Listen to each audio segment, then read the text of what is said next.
अस्सलाम वालेकुम जी। तो उम्मीद करता हूँ सब खैरियत से होंगे, फिट फाट कुछ पास होंगे। मेरे बेटा आज हम एक्सरसाइज का पोर्शन जो कंस्ट्रक्टेड रिस्पॉन्स क्वेश्चन हैं उसको देखने वाले हैं।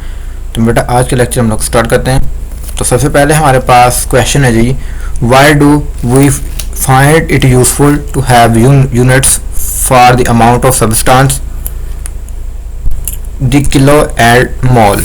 हम लोग किलो और मोल को अमाउंट ऑफ सब्सटेंस के लिए यूनिट को किस तरह से हम लोग इन दो यूनिट्स को यूजफुल फाइंड आउट करते हैं। अब इसका मकसद क्या बताता हूँ आपको। देखो, अमाउंट ऑफ सब्सटेंस के लिए दो यूनिट्स हैं, यानी कि इस क्वेश्चन के अंदर हमें बताना है कि हमारे पास जो यूनिट्स किलोग्राम है और मोल्स हैं, इनकी अपनी अपनी पोजीशन पर क्या इंपॉर्टेंस है, यानी ये अपनी अपनी पोजीशन में क्या रोल अदा करते हैं वो बताना है। तो इन शॉर्ट मैं बताऊं तो किलोग्राम जब हम देखते हैं, या मैं बात करता हूँ पहले मोल की, छोटी चीज़ बात करता हूँ ताकि आपको इसी से अंडरस्टैंड हो जाए। जब हम बात करते हैं मोल की, किसी ऑब्जेक्ट के अंदर हमने देखना हो जब कि नंबर ऑफ पार्टिकल्स कितने हैं, नंबर ऑफ पार्टिकल्स कितने हैं, तो हम लोग मोल्स में स्टडी करते हैं, क्योंकि हर एक मोल के अंदर फिक्स नंबर ऑफ पार्टिकल्स होते हैं, दिस वन। और अगर हमने देखना हो किसी ऑब्जेक्ट के अंदर क्वांटिटी ऑफ मैटर कितनी है, तो जब हमने इस चीज को देखना हो तो हम वहां पर किलोग्राम से लेते हैं। ठीक है, तो यहां पे देखो यही आंसर है कि when we concern with number of particles then we use mole as a unit of amount of substance because one mole of substance contain equal number of particles, क्योंकि एक मोल जो होता है वो equal number of particle contain करता है। लेकिन अगर हम बात करते हैं क्वांटिटी ऑफ मैटर की किसी ऑब्जेक्ट के अंदर, तो हम लोग किलोग्राम यूज करते हैं। अब इस तरह से क्वेश्चन नंबर 2 है जी कि 3 students measure the length of road. 3 students ने मेजर की है किस चीज की, लंबाई रोड की, with scale on a minimum division, जिसकी लीस्ट काउंट हमारे पास क्या है जी 1 मिलीमीटर है, एंड रिकॉर्डेड वैल्यूज हमारे पास दिस वंस। हमने बताना है कि इनमें से कौन सी करेक्ट है और क्यों है। तो अगर आप यहाँ पर देखो तो इसने बात की है लीस्ट काउंट की, डेट इज 1 मिलीमीटर। तो यहाँ पर हमारे पास जितने भी उसने रीडिंग दी है वो हमारे पास किसमें है, मीटर्स के अंदर है, ऐसे ही ना। तो मतलब हमें पहले इसको अपने मीटर्स में कन्वर्ट करना पड़ेगा। ठीक है, तो ये मिलीमीटर्स में है तो हमें क्या करना पड़ेगा, यहाँ पर 1000 से डिवाइड करना पड़ेगा। क्यों? क्योंकि पहले 1 मिलीमीटर में 10 सेंटीमीटर होते हैं और 1 मीटर में हमारे पास कितने होते हैं, 100 सेंटीमीटर होते हैं, यानी 1000 हो गए ये। ठीक है, तो देखो जब 1000 से डिवाइड करेंगे तो हमारे पास आंसर आएगा 0.001 मीटर। मतलब हमारे पास यहाँ पर जो डिजिट्स आ रहे हैं वो कितने हैं जी 3। तो मतलब हमारे पास जो एक्यूरेट प्रिसाइज वैल्यू होगी वो कितने सिग्निफिकेंट फिगर्स को अचीव करी होगी, लेकर चल रही होगी 3 को। तो हमारे पास इनमें से कौन सा है, वो ऑप्शन 3 है। क्यों? यहाँ पे लिखा हुआ है because the least count of scale is 1 millimetre, जो कि मीटर्स के अंदर ये होगी। So the length can be precisely measure up to 3 decimals. हम लोग उसकी जो मेजरमेंट है उसको अप टू 3 डेसिमल्स मेजर कर सकते हैं। Hence 0.424 metres is correct recording, क्योंकि हम लोग 3 डिजिट्स आ रहे हैं तो हमारे पास जो मेजरमेंट है हम लोग 3 डिजिट्स तक अप टू उसको प्रिसाइजली मेजर कर सकते हैं। आगे हमारे पास क्वेश्चन नंबर 3 है जी कि why is kilograms not grams the base unit. जैसे हम सेकंड्स कह रहे हैं, हम लोग जो है लंबाई के लिए मीटर लेते हैं, तो हमारे पास यहाँ पर ग्राम्स क्यों लेते हैं, हम किलोग्राम से क्यों लेते हैं, ये हमने बताना है। तो पहली रीजन ये हिस्टोरिकल ये कि फ्रांस के अंदर हमारे पास जो लफ्ज यूज किया जाता था वो हमारे पास किलोग्राम ही था। देखो यहाँ पे लिखा हुआ है कि kilograms in as a unit of mass because it was historically defined by physical prototype in France। तो फ्रांस में हम लोग जनरली किलोग्राम से यूज करते थे लफ्ज। प्रैक्टिकल यूज क्या है, जाहिर सी बात हम लोग जब भी कोई चीज़ खरीदने जाते हैं डेली लाइफ के अंदर ऑब्जेक्ट्स को, तो हम लोग मास को मेजर किसमें करते हैं, किलोग्राम के अंदर, क्योंकि हम लोग उससे मैसिव चीज़ खरीद ले रहे हैं। ठीक है, it is more practical unit for many applications, क्योंकि हम लोग जब चीज़ खरीदते हैं तो हम लोग उसको मैसिव लेते हैं, तो वो हम लोग उसमें किलोग्राम्स के अंदर ही डील करते हैं। अब साइंटिफिक रीजन क्या है कि जब हम लोग फॉर्मुलेशन वगैरह करते हैं किसी भी लॉ की, तो वहाँ पर भी हमारे पास जब किसी चीज़ को कंसेप्ट भी समझाना हो, मैं एग्जांपल लेता हूँ, जैसे मैं बताना हो कि मेरे पास एक ऑब्जेक्ट है, उसके ऊपर मैंने 1 न्यूटन फोर्स लगाई, अब मास कितना है 1 किलोग्राम का कहूँगा, वो सारी बात है, तो उसके ऊपर एक्सेलेरेशन कितना प्रोड्यूस होगा 1 मीटर पर सेकेंड स्क्वायर का। ठीक है, तो मतलब हमने अगर फॉर्मुलेशन एक्सपेक्ट करनी हो तो यहाँ पर हम लोग किलोग्राम्स के अंदर ले रहे हैं। तो इन शॉर्ट हम जहाँ पर साइंटिफिक नोटेशन से देखें, हम लोग लाइफ देखें या हिस्टोरिकल देखें, तो हमारे पास मेजरली किलोग्राम्स यूज़ होता है। तो इसलिए हम कह सकते हैं कि हमारे पास जो मैस का यूनिट है वो ग्राम की बजाय क्या यूज़ होता है, किलोग्राम्स। अब क्वेश्चन नंबर हमारे पास नेक्स्ट है 4, कंसीडर कर लेते हैं कि P बराबर है Q प्लस R के।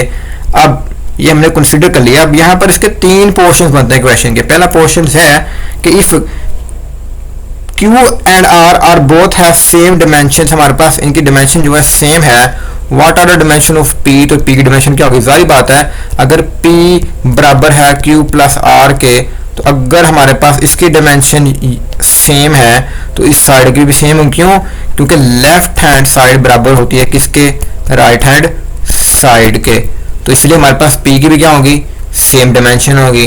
अगला सवाल है कि what are the unit of P in SI unit, तो सारी बात है जो यूनिट इन दोनों का आएगा, इन दोनों का मिलकर जो रिजल्ट यूनिट आएगा वही यूनिट इसका होगा। क्यों, लेफ्ट हैंड यूनिट और राइट हैंड यूनिट का होगा, सेम होगा। अब तीसरा जो क्वेश्चन पोस्टन में ये है कि if the dimension of Q were different from these of R, अगर हमारे पास Q और R की डिमेंशन सेम नहीं है, could we determine the dimension of P, क्या हम लोग P की डिमेंशन फाइंड कर सकते हैं, तो हरगिज नहीं, क्योंकि डिफरेंट डिमेंशंस कभी भी ऐड नहीं होती। तो जब ऐड ही नहीं होगी तो हम लोग कभी भी P की डिमेंशन को एवेल्युएट नहीं कर पाएंगे। तो देखो यहाँ पे हमारे पास आंसर यही है कि since Q and R are did, they must be have same dimension, hence P also have same dimension. This one in SI unit P will be have same as Q and R, तो unit क्या होगा उसका same होगा। तीसरा portion जो है if Q and R have different dimensions, the addition would physically invalid होगी because physically quantities of the same dimensions can be added। हम लोगों के पास अगर फिजिकल क्वांटिटी सेम डिमेंशन की होगी तो वो ऐड होगी, अगर वो डिफरेंट है तो कभी भी वो ऐड नहीं होगी। तो ये था क्वेश्चन नंबर 4। आगे है क्वेश्चन नंबर 5 कि what is the least count of the clock if it has, हमारे पास लीस्ट काउंट क्या होगी, यानी कम से कम कितना काउंट कर पाएगी। ठीक है, हमारे पास हॉर्स हैंड है, आवर हैंड, ठीक है, मिनट हैंड है, सेकंड हैंड है, और हमारे पास हो गया ये सेम है, एज इट इज ने 2 ऑप्शंस दिए हुए हैं। तो ये पूछना क्या चाह रहे हैं यहाँ पे, कहता है कि अगर हमारे पास एक क्लॉक हो, क्योंकि क्लॉक हमारे पास सर्कुलर है तो 360 डिग्रीज होंगे यहाँ पे, तो अगर हम उसको आवर के लिहाज से उसको डिवाइड करें, आवर के लिहाज से उसको डिवाइड करें, यानी इसके 12 पोर्शंस में डिवाइड करें, तो हर एक घंटे के लिए कितने डिग्री होंगे। तो उसके लिए क्या है, आप 360 को 12 पे डिवाइड कर दो, तो देखो यहाँ पे 30 डिग्री पर आवर आ गया, यानी हर एक घंटे के लिए यहाँ पर 30 डिग्री का जो एंगल होगा वो अचीव होगा। ठीक है, अब इसी तरह से मिनट के लिए कितना होगा, तो देखो यहाँ पे हमारे पास मिनट, एक आवर में कितने मिनट्स होते हैं, 60 मिनट्स, तो यानी इसके अंदर हमारे पास अगर डिवाइड करें तो हर एक मिनट के लिए 6 डिग्री का जो एंगल है वो क्या होगा, इंक्रीज होगा। अब इसी तरह से सेकंड के लिए देखना हो तो हमारे पास सबसे छोटा क्या होगा, वो लीस्ट काउंट होगी इसकी, यानी देखो सबसे छोटी किसकी आएगी, वो सेकंड की, इन तीनों में से। अगर इसकी हमारी 30 है तो इसकी मतलब कितनी है, 6 डिग्री। अब हम आप 3600 से डिवाइड करके देख लो तो आपके पास बहुत छोटा आंसर आ जाएगा। ठीक है, तो डिग्रीज में भी वो 1 डिग्री से छोटा होगा, तो मतलब अब डिग्री से छोटा अगर आंसर आ रहा है तो वो क्या होगी, इसकी लीस्ट काउंट होगी, सबसे छोटी वैल्यू होगी। ठीक हो गया, तो हमने इसमें सिर्फ और सिर्फ यही बताना था। आगे हमारे पास क्वेश्चन नंबर 6 है जी, how can the diameter of the round pencil can be measured using a meter rule, कि हम लोग मीटर रूल को यूज करते हुए यानी स्केल को यूज करते हुए किस तरह से पेंसिल का जो डायमीटर है उसको फाइंड आउट कर सकते हैं with the same accuracy as that of the vernier calliper की तरह। तो पहली बात, हम लोग इसकी जो मेजरमेंट वो कर सकते हैं, बट हम लोग सेम प्रिसाइज नहीं कर सकते, क्योंकि यहाँ पर हमारे पास लीस्ट काउंट का कंसेप्ट आता है, क्योंकि वो मोर प्रिसाइज है। तो वो कैसे करेंगे, हमने लेना क्या है, यहाँ पे लिखा हुआ आंसर, मैं वही रीड आउट कर देता हूँ, आपके लिए आसान हो जाएगी कि in order to measure the diameter of the round pencil wrap the thin and non stretchable thread around the pencil. आपने करना क्या है कि जो पेंसिल का हमारे पास डायमीटर उसके राउंड आपने धागे को लपेटना है। ठीक है। मेजर इट सर्कमफेरेंस, तो सर्कमफेरेंस हमने मेजर कर लेना है उस डाके के जरिए, वो जितना लंबाई आएगी उसको स्केल के जरिए मेजर कर लेना है, और डिवाइड करना है हमने पाई की वैल्यू के साथ, then measure diameter using a formula. तो ये फार्मूले के जरिए हम लोगों ने उसकी जो सी की वैल्यू निकाली है स्केल से, धागा जितना होगा ना उसको खोल लेना, सीधा कर लेना है, और उसको स्केल के जरिए मेजर करना है कितनी लंबाई बनती है, और डिवाइड कर देना है पाई के साथ, तो आपका जो आंसर आएगा दैट इज डायमीटर। अब बात ये थी कि वर्निंग कैलिपर की तरह क्या ये इसको बेहतर तरीके से मेजर कर सकता है, तो नहीं, क्योंकि हमारे पास जो स्केल की होती है least count that is 1 millimetre, लेकिन वर्निंग कैलिपर कितनी होती है 0.1 मिलीमीटर, और हमारे पास 0.05 मिलीमीटर हो सकता है। तो so not practically possible to match the accuracy of vernier calliper with metre rule. तो हम लोग मीटर रूल के जरिए वर्निंग कैलिपर वाली जो एक्यूरेसी है उसको अचीव नहीं कर सकते। क्वेश्चन नंबर 7 है जी, how would to be the reading different if the screw के reading is instead of vernier caliper to the measured thickness of a glass plate. कहता है अगर हम जो वर्निंग कैलिपर से किसी ग्लास की मेजरमेंट लें, फिर उसकी जो मेजरमेंट है उसको स्क्रू केज से लें, तो हमारे पास क्या फर्क आएगा। तो जारी बात है, सिंपल मैं आपको लॉजिकल वे से बताता हूँ कि हमारे पास जो वर्निंग कैलिपर की जो लीस्ट काउंट है वो होती है 0.1 मिलीमीटर, लेकिन जो हमारे पास होती है स्क्रू केज की डेट इज 0.01 मिलीमीटर आएगी लीस्ट काउंट। तो हमारे पास ये क्या है, ज़्यादा प्रीसाइज है, मतलब ये ज़्यादा अच्छा रिजल्ट देगा। ठीक है, तो यहाँ पे देखो ये आंसर लिखा हुआ है कि screw gauge has least count while vernier calliper usually has least count of 0.1 millimetre. ठीक है, the screw gauge provide highly precise suitable for measuring very thick objects but it is not ideal for large and regular object wide like glass plates. तो कहता है हमारे पास जो screw cage है वो हमें बेहतर रिजल्ट देगा अब मेजर, लेकिन हमारे पास इरेगुलर शेप वगैरह के लिए हम लोग उसको इस्तेमाल नहीं कर सकते हैं, उसके लिए हमारे पास वर्निंग कैलिपर ही इस्तेमाल होगा या हम कोई और इंस्ट्रूमेंट यूज करेंगे। आगे हमारे पास measurements depends on least count, lower the least count more precise measurement. तो वही बात हमने ऑलरेडी यहाँ पे डिस्कस की हुई है। अब here screw gauge give the more accurate thickness of a thin plate, तो हमारे पास जो स्क्रू केज हमें ज़्यादा एक्यूरेट आंसर देगा। आगे हमारे पास है क्वेश्चन नंबर 8 कि क्वेश्चन नंबर 8 हमारे पास जो है, और क्वेश्चन नंबर हमारे पास जो है जी 9, ठीक है, ये हमारे पास सेम है, बट यहाँ पर डिफरेंस ये है कि ये स्क्रू केज के लिहाज से है और ये बार हमारे पास वर्नियर स्केल के लिहाज से है। हमें रीडिंग्स दी हुई हैं और हमें उन्होंने जो है जीरो एरर भी दिया, और यहाँ पर हम लोग 9-10 में पढ़ के आए कि जीरो एरर क्या होता है, यानी उसमें जो डिफरेंस है स्केल की मिस्टेक की वजह से, यानी उसमें जो खराबी आ गई उसकी वजह से जो एरर आ रहा है वो वाला कहते हैं जीरो एरर। तो देखो हमारे पास यहाँ पर जो मेन स्केल की रीडिंग है डेट हमारे पास आई है 2.7 है, जो कि ऑलरेडी हमारे पास यहाँ पे लिखी हुई है, ठीक है। और हमारे पास जो वर्नियर स्केल की जो रीडिंग आई है डेट इज 9, यानी अगर हमारे यहाँ पर नंबर देखें तो हमारे पास जहाँ पर जो वैल्यू जो लाइन जो है वो प्रॉपरली अलाइन कर रही है, तो वो हमारे पास कौन सी है, देखो मेरे बेटा उन्होंने ली है दिस वन लाइन यहाँ पर, ये 2.7 बनती है, और नंबर ऑफ लाइन डिवीजन कितनी हमारे पास 9। तो देखो मैंने फार्मूला बताया था आपको प्रीवियस लेक्चर के अंदर भी, हमारे पास जो वर्नियर कैलिपर का होगा फार्मूला वो होगा मेन स्केल रीडिंग प्लस होगा हमारे पास vernier scale reading multiply by least count.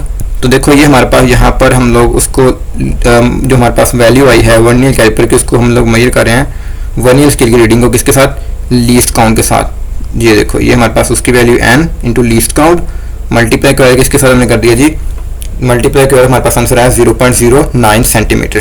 अब इसको हमने ऐड कर देना मेन स्केल रीडिंग के साथ, तो मेन स्केल की है 2.7, तो 2.7 प्लस आ गई हमारे पास जो वर्नियर स्केल रीडिंग प्लस थी लीस्ट काउंट, जिसे हम लोग फ्रैक्शन टू बी एडेड का नाम दे रहे हैं यहाँ पर f का, दिस वन। तो हमारे पास रिजल्ट आ गया जी 2.79 सेंटीमीटर। अब करेक्शन के बाद हमारे पास जो रिजल्ट आएगा उसको हम लोग को जारी बात है वो प्लस था, एडिशन हुई हुई थी इसमें, तो उसको हम लोग माइनस कर देंगे। जारी बात चीज़ एक्स्ट्रा ऐड हुई है एरर के तौर पर, उसको हम लोग माइनस करेंगे तो एक्चुअल रिजल्ट आएगा, तो माइनस किया तो हमारे पास आंसर आ गया जी 2.77 सेंटीमीटर। अब इसी तरह से हमारे पास यहाँ पर आंसर है, क्वेश्चन है, मैं इसको रीड आउट करते हैं। There are 15 divisions on the circular scale of the vernier screw gauge, sorry, if the head thumb of the screw gauge is given as 10 revolutions then the spindle advanced by 5 millimeters. There is no also a zero error on as the second division of the circular scale coincide with the हमारे पास line zero error circular हमारे below is dotted. What is the thickness of the glass slab on the measurement by the describing the screw gauge show any figure. तो इन शोर अगर मैं इसे firstly मैंने पढ़ा है तो इसका जब कंसेप्ट बताऊं तो हमारे पास ये है कि हमने यहाँ पे देखो अगर मैं दिखाऊं तो दिस डेट इज 5 6 और यहाँ पर हाफ है तो 6.5 हमारे पास मेन स्केल की रीडिंग आ गई।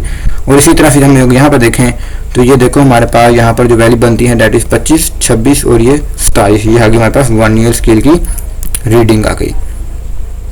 तो हमारे पास पहली बार फ्रिक्शन निकालनी है तो नंबर ऑफ रीडिंग हमारे पास 1 ईयर स्केल की जो है ये लीस्ट काउंट से मल्टीप्लाई करवाया, हमारे पास आ गया ये आंसर। और हमने फिर उसके बाद इस यहाँ पर जो है आर हमारे पास जो थी वो निकल आई, किसके बराबर आएगी, मेन स्केल रीडिंग प्लस हमारे पास जो 1 ईयर स्केल से उन्होंने फ्रिक्शन एडिशन करके किया है वो निकल जो हमारे पास आंसर आ गया 6.77 मिलीमीटर। तो हम लोग देखना है, हमने जीरो एरर करेक्शन देखनी है तो वो कितनी हमारे पास -0.02 मिलीमीटर, तो उसको हमने वहाँ से माइनस किया तो हमारे पास आंसर आ गया जी 6.75 मिलीमीटर। तो आई होप आपको जो न्यूमेरिकल थे दोनों वो क्लियर कट हो चुके होंगे। अब इसमें ये जो ऊपर वाला है यहाँ पर जो फिगर दी गई इसमें कुछ गड़बड़ है, ऐसी जो हमारे पास पहला जो MCQ है उसके अंदर भी थी। खैर हम लोग ये होता है मिस प्रिंट है, फर्स्ट टाइम बुक आई है तो कुछ मिस्टेक्स हैं, तो लेकिन हमने चलना अकॉर्डिंग टू द बुक, तो बुक के अकॉर्डिंगली उन्होंने कहा है यही वैल्यूज को लेके आपने वैल्यूएट करना है, तो हमने उसी तरह से उसको सोल्व आउट कर दिया है। तो आगे क्वेश्चन है what is mean by dimension and give one example. Dimension क्या होती है हमारे पास, डायमेंशनलेस क्वांटिटीज क्या होती हैं वो बतानी है हमने और इनकी एग्जांपल देनी है। अब डायमेंशनलेस क्वांटिटी क्या होती हैं, देखो ऐसी फिजिकल क्वांटिटी जिनकी डायमेंशंस ना हो that are known as dimensionless quantities. पहली बात हमने कही डायमेंशंस क्या होती है, डायमेंशन होती हैं किसी भी फिजिकल क्वांटिटी को जो डिफाइन करे, प्रॉपर्ली एक्सप्लेन करे, वो उसकी डायमेंशन होती है। तो ऐसी क्वांटिटी जिनकी फिजिकली डायमेंशन नहीं होगी वो क्या होगी, डायमेंशनलेस क्वांटिटी होगी। कहता है it is a pure number, या तो प्योर नंबर होगा यानी 0, 1, 2, 3, 4, 5, 6 कोई भी नंबर हो सकता है। Any supplementary quantity that is theta सकता है एंगल, या resulting from the ratio of two quantity with same dimension, यानी ऐसी रेशियो हो क्वांटिटी की जैसे हमारे पास स्ट्रेस है तो इसकी डायमेंशन क्या हो, सेम, इसकी भी एल आएगी, इसकी भी एल आएगी। यहाँ पर हमारे पास वो सेम सर्कमफेरेंस का भी और यहाँ पर वॉल्यूम का भी हमारे पास वो सेम फॉर्मूला बनेगा जिस वजह से वो कैंसिल आउट हो जाएगा। तो मतलब हमारे पास वो रेशियो आए या वो हमारे पास वहाँ पर प्योर नंबर जोन के अंदर तो या वो सप्लीमेंट्री एंगल थीटा हो तो उनकी हमारे पास जो डायमेंशन वो नहीं होंगी। तो आई होप क्वेश्चन नंबर जो 10 है वो भी क्लियर कट हो चुका होगा। नेक्स्ट क्वेश्चन वो सेम एज इट इज है, जैसे हमें फिर उन्होंने वैल्यूज दी हुई हैं, जैसे मैंने यहाँ पे कहा हुआ है मेन स्केल की जो वैल्यू वो कितनी है, जो 1 मिलीमीटर, और सर्कुलर जो डिवीजन ऑफ दैट इज 26। हम लोग इसको दोबारा देख लेते हैं। तो देखो मेरे बेटा यहाँ पे 1 और ये 26 दिस 1, ठीक हो गया जी। अब पहले हम करेंगे क्या, उसकी फ्रिक्शन रेशियो निकालेंगे तो हमारे पास इसको पहले करेंगे हम लोग इसकी वैल्यू में 2.6 बन जाएगी, ठीक है, क्योंकि ये हमारे पास वैल्यू जो थी उसको हमने पहले कन्वर्ट करना था नंबर के अंदर एक्चुअल में, तो हमारे पास बाद में 0.01 के अंदर हम लोगों ने इसे मल्टीप्लाई किया तो हमारे पास आंसर आ गया जी 0. ये हमारे पास जो पॉइंट है ना ये नहीं आएगा ना, ये गलत है, तो ये हमारे पास आंसर आ गया कितना 0.26 मिलीमीटर। और अब आर निकालना है हमने, तो आर क्या होगा m प्लस एफ, तो हमारे पास m कितना है दैट इज 1 इंटू 0.26, तो रिजल्ट आ गया 1.26 मिलीमीटर। अब एज देयर इज नो हमारे पास एरर, इसमें कोई एरर नहीं बताया गया, अगर आप लोग इसको पॉइंट आउट कर लेंगे देखेंगे यहाँ पे हमें कोई एरर नहीं बताया गया, तो हमारे पास जो एक्चुअल आंसर है वो आ जाएगा दिस 1। अब इसमें जो पूछा गया था कि हमारे पास एक पेपर की शीट है, अब पेपर की शीट को हमने 8 दफ़ा, कितनी दफ़ा 8 दफ़ा फोल्ड किया है, तो हमने बताना है कि एक दफ़ा जो इसकी थिकनेस है पेपर की वो कितनी है। तो देखो ये मेजरमेंट जो ली गई 8 दफ़ा फोल्ड करके ली गई है जो हमने भी देखी है। तो देखो अगर हम एक दफ़ा फोल्ड करें तो इसके कितने बनते हैं, ये 2 पीसेस बन जाते हैं, है ना, 2, मतलब समझ बात की। तो यहाँ पर उसने 4 कितने दफ़ा का उसने 3 टाइम्स कहा कि हम लोगों ने 3 टाइम्स को क्या किया है, फोल्ड किया है। तो हमारे पास जितनी इसके पोर्शन बनेंगे वो कितने बनेंगे, 8 पोर्शन को बनेंगे, यानी उसकी जो डिवीजन बनेंगे वो कितनी 8, क्योंकि सही बात है अगर हमने 1 से किया उसके 2 बन रहेंगे तो 3 टाइम्स कितने होंगे 8, यानी उसकी 8 डिवीजन्स होंगी। तो मतलब हमारे पास ये 8 मतलब कह लो फोल्डिंग है उसकी, फोल्ड हमने 3 दफ़ा किया, लेकिन उसकी जो कह लो कि जो पेपर्स की आपस में जो मिक्सिंग है वो कितनी है 8 दफ़ा हुई है, ठीक है, इसलिए मैं फोल्डिंग से कह रहा हूँ तो समझाने के लिए आपको। असल में फोल्ड 3 दफ़ा का, लेकिन वो जो लेयर्स है ना, नंबर ऑफ लेयर्स फोल्ड की वजह से वो 8 हैं, ठीक है। तो सारी बात है ये रिजल्टेंट आंसर है, तो हमने एक के लिए निकालनी कितनी होगी, इसे 8 से डिवाइड करेंगे तो हमारे पास आंसर आ जाएगा जी 0.095 मिलीमीटर, ठीक है। ये आ गई हमारे पास एक पेज की जो थिकनेस है वो हमारे पास। आगे हमारे पास क्वेश्चन है क्वेश्चन नंबर 12 जो हमारे पास इस पोर्शन का लास्ट क्वेश्चन है कि हमने नंबर्स को राउंड ऑफ करना है, ठीक है। कहाँ तक करना है जी, 3 सिग्निफिकेंट फिगर तक right your answer in scientific notation, और इनको साइंटिफिक नोटेशन के अंदर भी लिखना है। तो पहले हम लोग करते हैं राउंड ऑफ। अब राउंड ऑफ कैसे करेंगे हम, देखो मेरे बेटा यहाँ पर हमारे पास 5 है, उससे पहले क्या है जी 5 है, तो अगर 5 आए तो उससे पहले वाला ओड हो तो उसको हम लोग राउंड ऑफ कर सकते हैं, जो कि बन जाएगा 6, तो ये खत्म हो जाएगा। देखो आंसर आ जाएगा 0.0206। इसको साइंटिफिक नोटेशन में लिखो, अच्छा एक ठोकी यहाँ पर ले आओ तो माइनस में आंसर आएगा, दैट इज आ जाएगा 2.06, 10 की पावर आ जाएगा, क्या आ जाएगा जी 1 2 लेके -2 आ जाएगा। देखो दिस वन। अब यहाँ पर हम लोग देखिए इसको राउंड ऑफ करें तो क्या बनेगा हमारे पास, इसको राउंड ऑफ करें तो हमारे पास ये हाफ है ना, तो ये पूरा बन जाएगा, ये बन जाएगा जी 4660 ऐसे बन जाएगा, ठीक है। तो इसको करो साइंटिफिक नोटेशन में, तो ये 4 पॉइंट शायद यहाँ पर ना भी, यहाँ पर लेके आना असल में हमने, देखो 4.660 हम लोग नहीं लिखेंगे, अब इसकी वैल्यू नहीं है, तो 10 की पावर हमारे पास आ जाएगा, कितना आएगा जी 1 2 3, तो +3 आ गया। तो इस तरह से हम लोग इसकी जो राउंड ऑफ है और साइंटिफिक नोटेशन उसको एवेल्यूएट कर सकते हैं। तो आई होप आपको आज का लेक्चर समझ आ गया। उसके मतलब कोई भी डाउट हो, क्यूरी रह गई हो तो कमेंट सेक्शन में जाकर जरूर पूछेगा। अच्छा, इसमें से जो न्यूमेरिकल प्रॉब्लम्स थी यहाँ पर, वो एक क्वेश्चन ये था जिसको मैंने जो है पढ़ के आपको सुनाया और किया है। अब इसको मैंने प्रॉपर्ली पढ़ा तो नहीं, मैंने आपको जो है क्योंकि टाइम कंज्यूम काफ़ी ज़्यादा आता है, तो इस वजह से मैंने इसको फास्टली जो है वो रिव्यू किया है। इसके मतलब कोई भी डाउट रह गया हो या हमने इस क्वेश्चन को देखा और यहाँ पर हमने बात की फोल्डिंग की, तो यहाँ पर एक थोड़ा कंफ्यूजिंग पार्ट ये था, मे भी आपको हुआ हो कि मैं फोल्डिंग का लफ्ज़ इस्तेमाल किया था 8 टाइम्स, तो मतलब ये कि उसकी जो लेयर्स थी वो 8 टाइम्स थी, फोल्ड हमने 3 टाइम्स किया था। तो जब हम लोग एक प्रॉपर पेज है उसको फोल्ड करेंगे तो वो 2 बन जाएगा, यानी 2 एक करने से 2 टाइम्स हो रहा है, 2 लेयर्स बन रही हैं, तो 3 दफ़ा करने से कितनी बनेगी 8 लेयर बनेगी। तो हमने जो वैल्यू निकाली है वो निकाली थी वो जो 8 लेयर से बन के इसको मेजर किया, वो वैल्यू उसके ऊपर जो लिखी हुई है। अगर हमें देखना हो कि एक की कितनी होगी थिकनेस, तो वो 8 से डिवाइड करेंगे तो फिर ये रिजल्ट आएगा। ठीक हो गया। और बाकी जो क्वेश्चंस हैं वो मैंने प्रॉपर्ली सारे के सारे जो कंसेप्ट दे दिए थे। इसके अंदर भी सेम चीज़ थी क्लॉक वाली, तो इसको भी आप अच्छे से जो है वो स्टडी कर लीजिएगा। फिर भी कोई डाउट रह गया हो तो कमेंट सेक्शन में ज़रूर पूछेगा। हमारी हमेशा कोशिश होती है आपके लिए बेस्ट वीडियो लेक्चर रखें। इसके जो PDF नोट्स का लिंक आपको वीडियो डिस्क्रिप्शन के अंदर मिल जाएगा। तो मैं बेटा आज के लिए इजाज़त दीजिए, अल्लाह हाफिज़।